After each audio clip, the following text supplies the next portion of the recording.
ఇప్పటిదాకా వాళ్ళు రిపీటెడ్ అనేది మీ కెరీర్లో ఎలా అవ్వలేదండి? నాకెందుకంటే నాకున్న చిన్న అడ్వాంటేజ్ ఏంటంటే ఇప్పుడు బ్రహ్మానందం గారికి అంటే కంటిన్యూస్ ఒకటే కామెడీయే మెయిన్ ఆయనకి.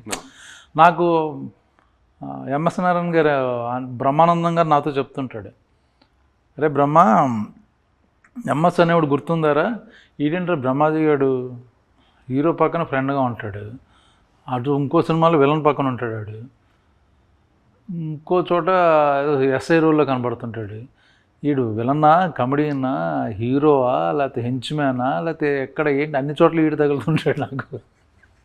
సో నాది అడ్వాంటేజ్ అది అయింది యాక్చువల్గా. ఆడు వీడు ఏ క్యారెక్టర్ చేస్తాడు ఎవడు ఏంటి వీడు అని ఎంఎస్ గారు అనేవారురా నేను చూసి, అది నాకు ప్లస్ అయింది యాక్చువల్గా. అంటే నాకు మొనాటనే తగ్గుద్ది, నాకు ఉండదు.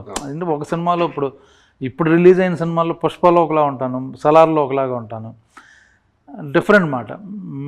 మన ఏంటిది మన గుంటూరు కారం, పోలీస్ కారం, రకరకాల వేరియేషన్లు ఉంటాయి ఎమోషన్లో వాటిలో. ఇప్పుడు ఇది చేస్తున్న బాపు ఇది వేరేది.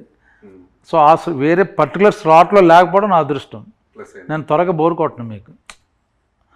ఒకే కామెడీ అనుకోండి ఎక్కడో చోట దొరికిపోతాం అన్నీ మనం కామెడీ అందరూ వాళ్ళు బాగా రాస్తే మేము సర్వే అవుతాం.